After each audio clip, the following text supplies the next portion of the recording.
Hi, Guido Fox here. Welkom bij een nieuw book report. Today I want to discuss with you the book Body, Mind, Balancing. Very interesting topic. We see a lot of discussions, right, in the life coaching about having balanced life. And here Osho is telling you the truth and telling you some interesting details to be more in balanced and also body mind balancing, because it is not only balanced in relaxing and studying and mind and whatever, but also body is very important. And in page 10 he is saying body is the portal to the mind, and that is very interesting. The body is the portal to the mind. So he actually is saying here it is first body and then mind. It is not first mind and then body. No, it is first a healthy body, a body that can relax, who is easygoing, who is moving very relaxed and not a lot of tensions inside. And if you reach that relaxed state of your body and can move relaxing and free, then you can go to your higher mind. So, first the body, then the mind, and then you can have a balanced life. And in the Western world, the body is rejected. We reject the body. We are overstressed. We're doing so much things. We didn't take our rest, our relaxing time. Therefore, you see that spa resorts are also very popular, right? To chill in jacuzzi and sauna to be more relaxed. But if you see also with gym and sports, we are sometimes overtrained. Sometimes we do too less. So there's also a balanced factor for your body. But what he was saying is actually we use our body not correct, and let's see nowadays also with people who are going to the office and sit 8 hours a day typing their taxes. Yeah, it's not good for your body, right? It's not natural. So we have to learn more using your body natural and doing natural exercises also in the gym, not only machine training but also free remotely trainings for your body. So also yoga, more flexibility. Prefer running above cycling, but cycling is not nature, right? In the past, in the jungle, men were running, were hunting. So you can think about that. Be more natural and use your body on a more natural way. And take also time for more relax. So first the body, then the mind. First body, then meditation. So he placed the body as a central issue in reaching higher spiritual enlightenment stages. And I think that's very interesting. A lot of people are talking about the mind and no mind, and are talking about meditation and contemplation and no thoughts anymore. But it's interesting to see that he is placing the body on the first step. So your body has to be in order. Your body has to functionate well. So take care of your food. Eat healthy, natural food. Fruits, vegetable, meat, all those kind of things. Fish you have to eat. You have to take all inside. So don't become a vegan person or whatever. You have to take a lot of different nutrition for your body, because your body needs that. So you see a lot of times with vegans who are rejecting their body wishes because they build up a very shortage on several minerals and vitamins. So take all in a diverse way in your food nutrition schedule.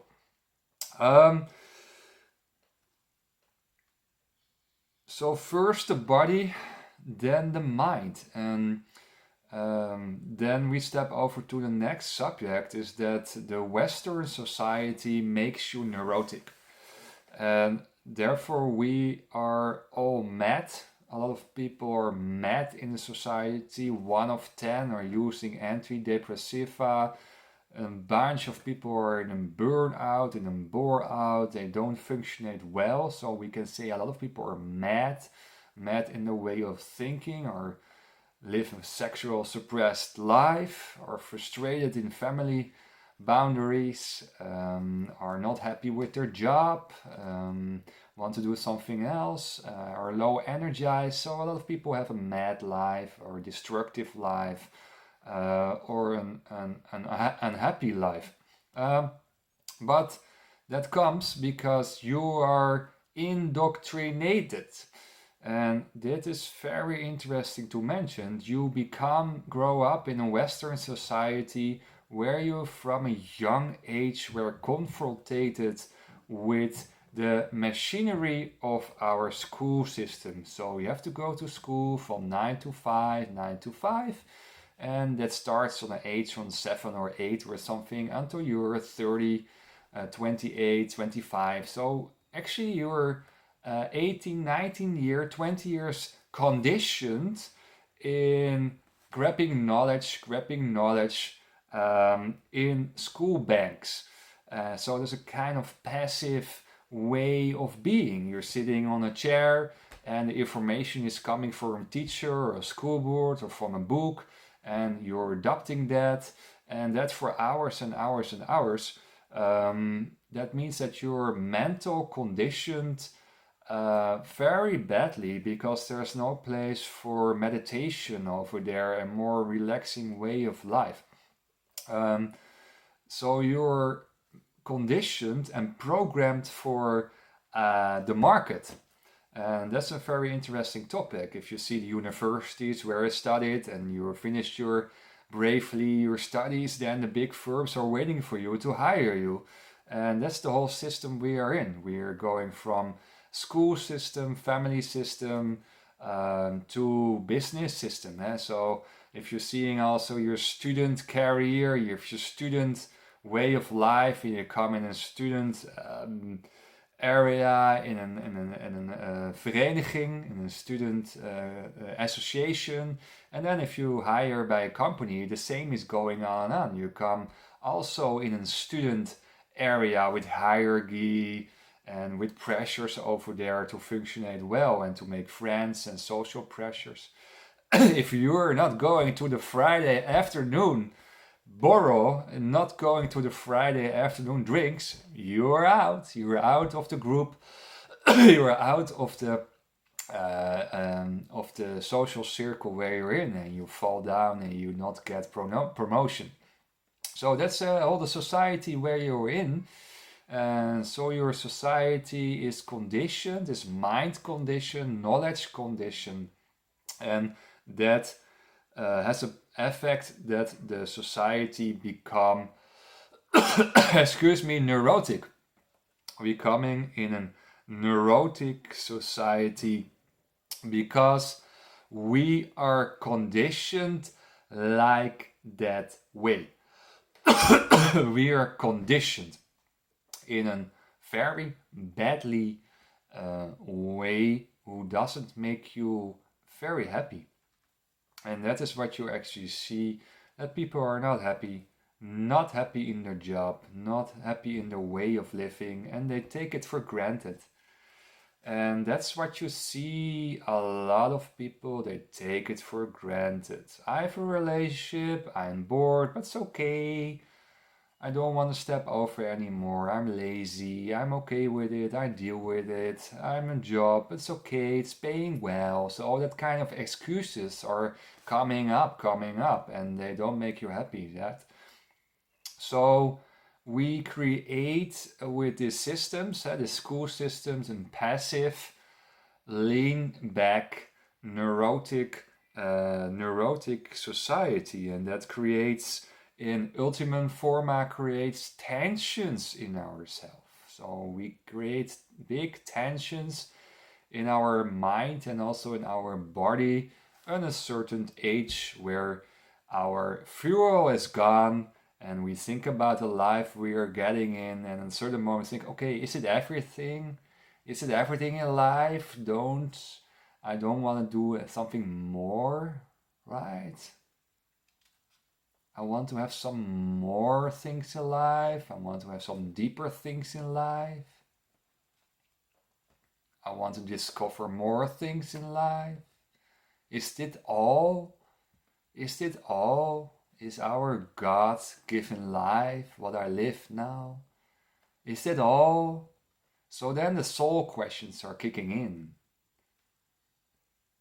And then the times is coming for a coach, for someone who can support you through the deepest life questions you have.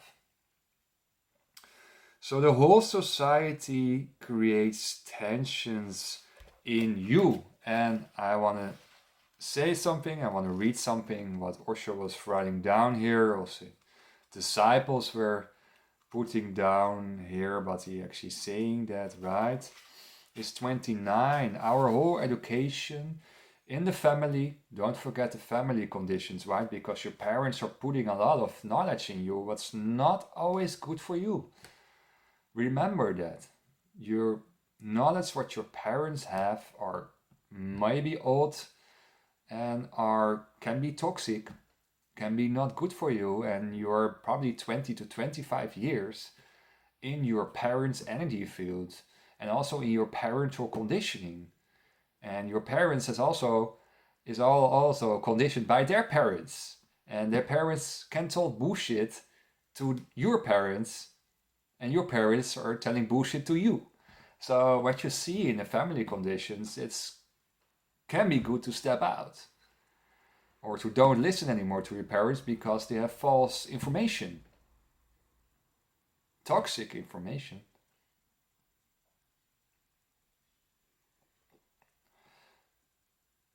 Your parents, if they are together and they have a wonderful so-called relationship, they want to pressure you to step also in a monogam relationship because they are so unbelievable happy with each other. So sexual wise or relationship wise, there is also always example how it has to be.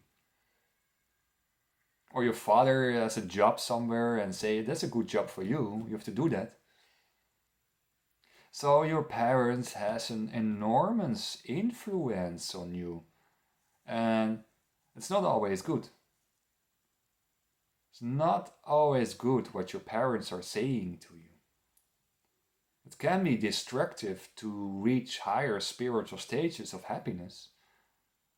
There's also a kind of controlling element, right? You're children, so I control you. I have to raise you up even if you're out of the house. So be aware of that education from your family, from the society, from the schools, colleges, universities. They can be toxic, can be controllable, and create tension in you because whole society is based to work. You have to be a workhorse. All the systems where you get through are based on work to get a burnout later, to serve the vested interested. So be aware of that mechanism, that you're dealing with a society who put work on the first level and not love and meditation. So be aware of what kind of system you are and be a little bit more critical on that issue. Page 53. The whole society is geared for work. It's a workaholic society. It does not want you to learn relaxation. So from the very childhood, it plants anti-relaxation ideas in your mind. So your anti-relax conditioned in your mind is planned to serve the workaholic vested interested. So be aware of that. um, interesting how it works, right, in your mind and in your psyche. 129.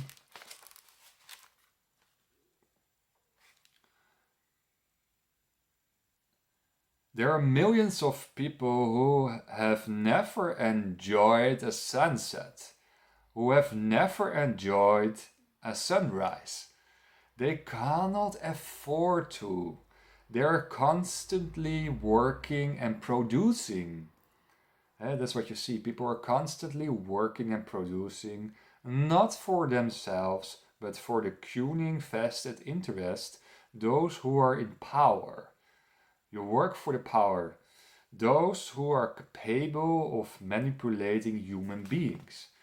Naturally, they teach you that work is something great. And that is so interesting. When I worked on the office and I asked, do you like your job here? And do you find it a nice environment? Yeah, I really like my job. It's amazing. It's amazing. And I felt already, guy, you don't like this job. Come on. You're sitting 8-10 hours on an office with a skirm for your nose and doing boring, making boring PowerPoints. Don't lie to yourself, right? No, I like my job. It's amazing, right? So that's what you see is that you're conditioned to find your work interesting, great, but so many people are doing something in their life because of money, and it's great, it gives you an ego certification, right? Oh, I'm a lawyer, or I work in a lawyer's firm, I'm a doctor, right? Oh, that falls good in the family, right? Oh. And also with the family of my wife, they find it nice. I'm a doctor, I'm a politician, I'm a lawyer, right? So ego is there a big role also, right? It gives you satisfaction and you come in the society, in the range of society, that you do a good job. So naturally they teach you that work is something great, and that's true, work is great. For women too, right? Work is great. You learn so much from work. No children, no family. With work, you are the best. You learn so much. Incredible much if you're sitting 8-9 hours at a desk. No. If you raise up children, you don't learn a lot. Be aware of the society pressure and be aware that society wants to have workhorses. How more people are stabbing on the labor market, how more competition, and they pick the best out of it, and they can have lower wages for people to get hired. So work is something great. Mothership is not great. Mothership is nothing. It's their interest, and the conditioning has become so deep that even you don't know why you cannot relax. So all the school systems and exams and all those kind of pressures are made to make you a workhorse where you cannot relax, and that cares for problems on later ages. Even on holidays, people go on doing something or other. They cannot enjoy a holiday. That's what you see. A lot of people are going on holiday. They're moving from place to place. They want to see big things, popular things, tourist places. They make a whole list, and they don't relax. So also you see in holidays that people cannot relax and just watch to the water, to the ocean. They want to go constantly from the next to the next.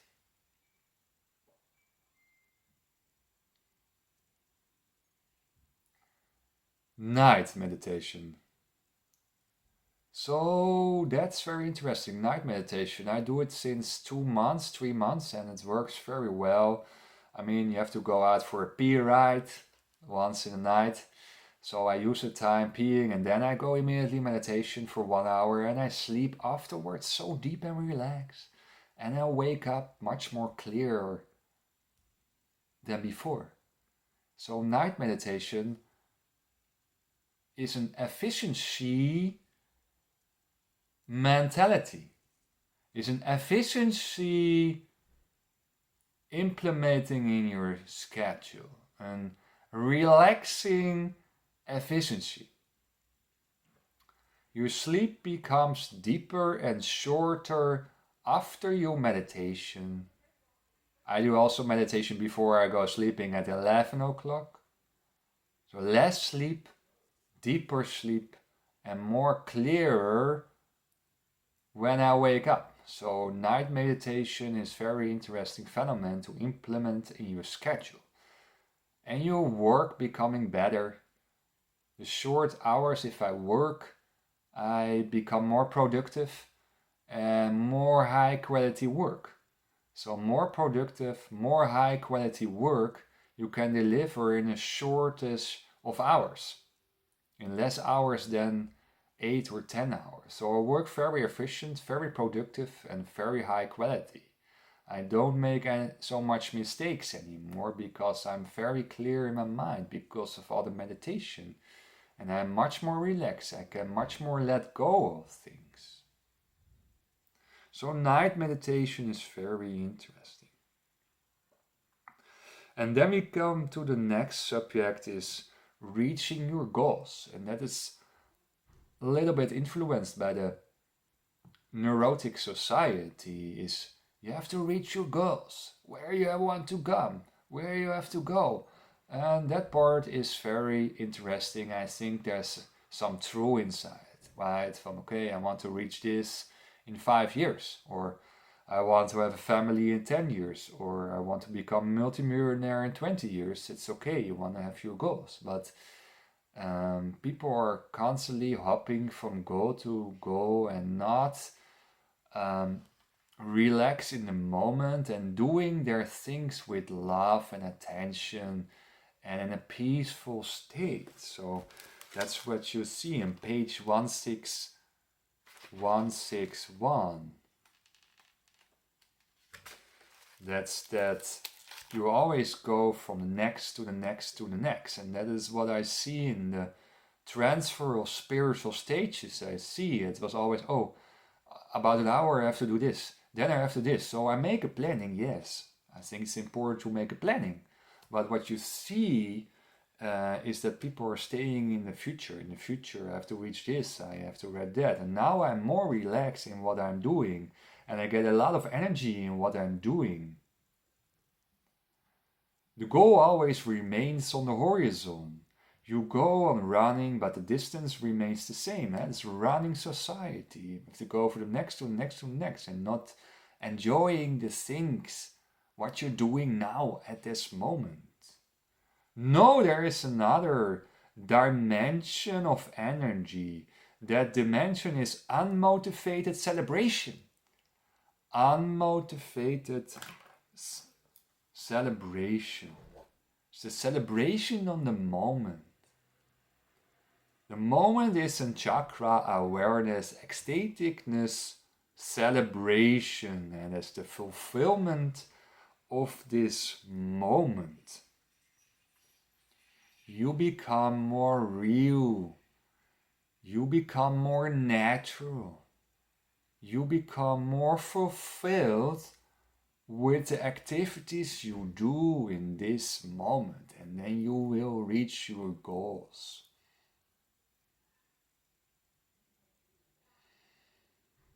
More contemplation, more awareness, more connected, right? With body first and higher mind second. And higher mind is going to your chakras, your 5 centers. That's a step you make.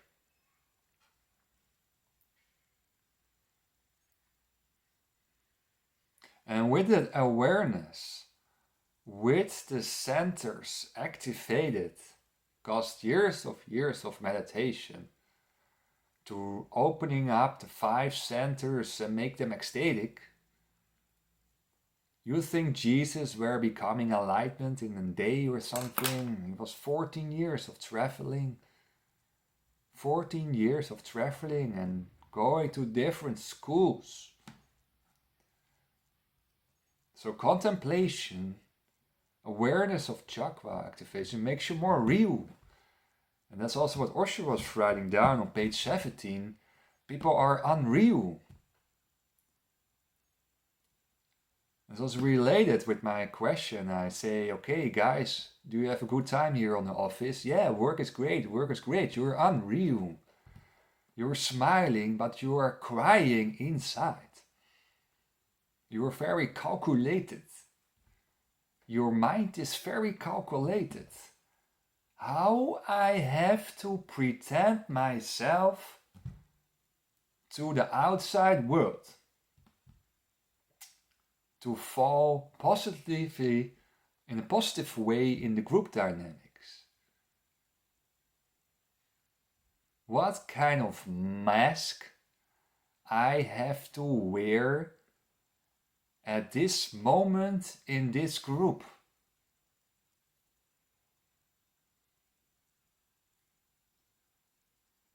So you have to be more real. Smile if you see something funny or you heard something funny. Cry when you cry. Be disappointed if you're disappointed. But not saying my work is great and I love it. And that's not true. Be real to yourself and be real to the outside world. That makes you really more happy. Because you become more natural, you become more unconditioned, and you let your energy flowing verbally in your way of moving. More free, more freedom, more happiness. So don't wear a mask every time. Be real, be the same in different groups and with different people, because if you are the same, then you're real, and it costs you so much energy to pretend to be someone else what you're not be, and you live the suppressed emotional life, and that is blockades, that's mentally blockades. So be real.